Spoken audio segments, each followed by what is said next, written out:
the apprenticeship program we do here at Calerin Forge, the deal I make with these young men that come in to help me, since Calerin Forge is a blacksmith shop and a working farm, I make it clear up front that, you know, it's all the work they're going to do is not going to be in the forge. We, you know, if I need help doing something on the farm, like you know, at harvest time, when I need an extra hand, that the apprentices fall in and help me with that. But what we do is we keep track of the time that they spend working for me, and for every 2 hours they spend working with me, that gains them an hour of instruction time at the forge. So you know, if there's something that they specifically want to learn, then they can save those hours up, and we'll find the time to go in and do that particular project. And you know, I've had apprentices in the past that have made swords and armor and the things that sparked their interest to get into blacksmithing in the first place. They were able to do that here, but I was able to get the help I needed, and it works out well for everybody, I think. And they learn a little bit about farming and animal husbandry, and, you know, some life skills that might come in handy down the road outside of learning to blacksmith.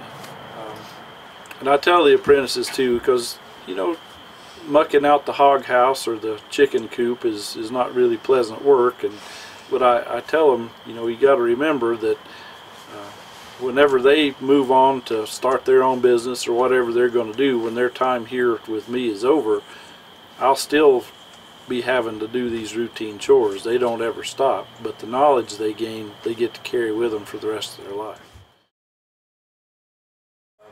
I'm Brock Martin with Warfire Forge, one of David's apprentices. I am Caleb Dees, and I am an apprentice, and I work under David Burris at Calerin Forge. I met David Burris at the Maggie Valley Heritage Festival, and I made a railroad spike knife with him. And I was only about 12 years old. And a few years later, I saved up enough money to take his basic blacksmithing class. I met him, I guess it was about 2008. I saw his ad. He had was advertising for some of his newer classes in it for his new shop, and contacted him, and I spoke with him a bit before doing some classes with him. What made me want to study with him is I was really interested in the history of blacksmithing, and I just really enjoyed making a knife, so I became his apprentice. Really, when I met David and got to his shop, it was really a whole nother culture and experience, and it was really comfortable, just a really cool atmosphere. So I got to learn, you know, see some different approaches to some of the techniques I'd already been introduced to, some fundamental things, and I enjoyed it a lot more, I think, than the first sessions I'd been introduced to. The first project we worked on in the shop was a gate, and it was laurel leaves, and I did a lot of grinding on that. So, you know, and then now we're working on some fire grates and a fire set. As an apprentice to David, some of the work that I had done for him, not so much anymore, just help him from time to time maybe. He's probably helped me a lot more than I've helped him.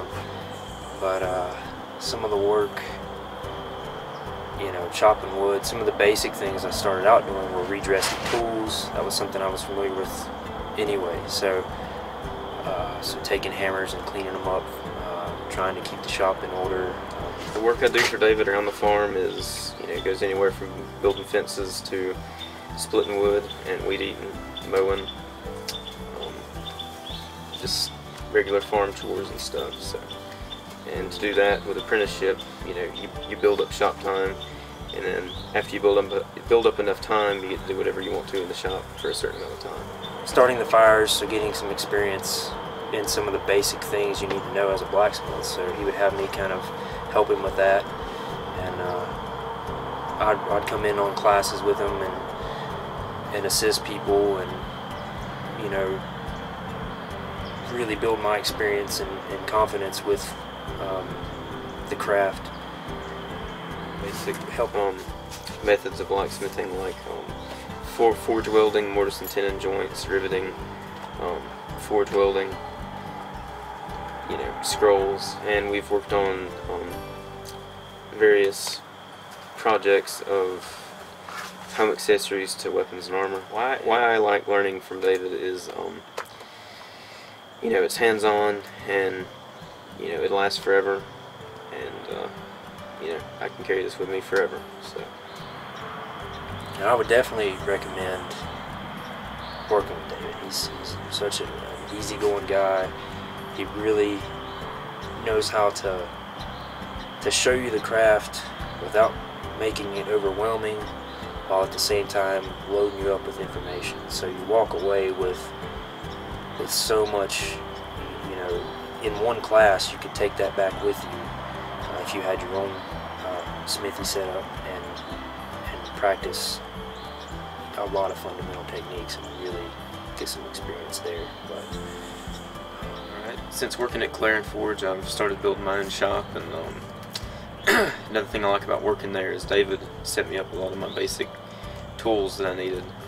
A leg vise, you know, I couldn't find one of those, and so here in probably about a week or two I'll have it up, so I'll be happy about that. And he's really taught me everything I know about smithing. I mean, I made a knife over in Tennessee once. It was a small file knife, but after that I really didn't do anything else with it until I met David. So he's always got the best stories. I couldn't do him justice if I wanted to do him justice. Well, David told me when we first started, if you love what you do for a job, you never work a day in your life.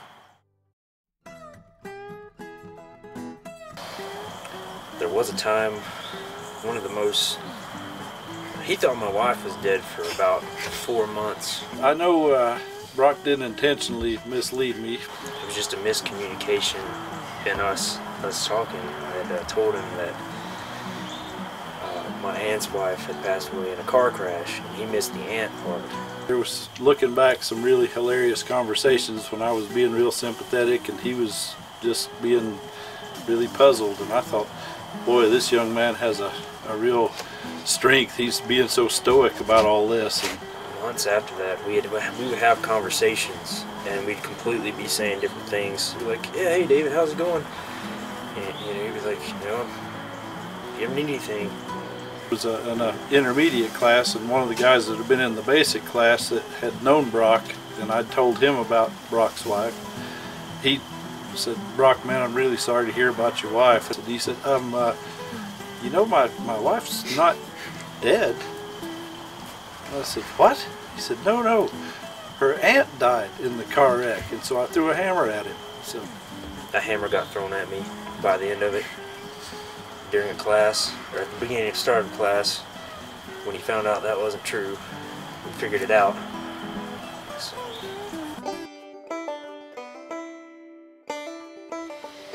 We went to teach a school about blacksmithing in different areas. We had been invited to Morristown, Tennessee, to a Christian school to put on a day-long exhibition of blacksmithing. And well, David and Seal went into the chapel because it was a Christian school. We'd spent a lot of time preparing for this, and they'd also asked me to open up the school day at their chapel and be the key speaker at their morning chapel. So I'd worked for weeks on my talk, and I'd gone through scripture and woven in all the references to blacksmithing, because there's actually a lot in the Bible about blacksmithing. And they told us, or they told me to go ahead and get the forge started. They'd be back out in about 15 or 20 minutes. So I started up the forge, and when you first start coal, it's a really thick smoke, thick yellow, and so I got it up to that point and got my courage screwed up to get up and give my little talk when the fire alarm goes off. Starting to coke up, and the smoke was going straight out into the parking lot, and I was so happy. And then I saw it turn and go up towards the intake vent on the school. The principal rushes everybody out of the room, and when we step into the hall, I can smell coal smoke, and I know what the fire is all about. And it sucked it in there, and I heard all these kids coughing, and the fire alarms go off, and then I see, you know, about 150 kids come out and sit in the parking lot. So we go out, and of course the whole school's evacuated. The high school class loved him because they got evacuated in the middle of a science test. So. And then, you know, David went out to talk to the fire marshal. Explained what was going on, and he said no problem. So then we went and told Caleb that they'd fined us $300 for leaving a minor in charge of an open fire in Tennessee. And he came back and he said that they fined them $300. He was all worried about it, so he said, "You've got to be kidding." So I'm sorry, man. I'll pay you back when I can and all that. And then they were just kidding. So that, you know, yeah, that was a good start of the day. Yeah, I am. So it took him a minute to realize I really was. So that was a lot of fun. Anyway, if we get invited back next year, I've still got my speech ready. So I basically pranked the whole school that day on accident.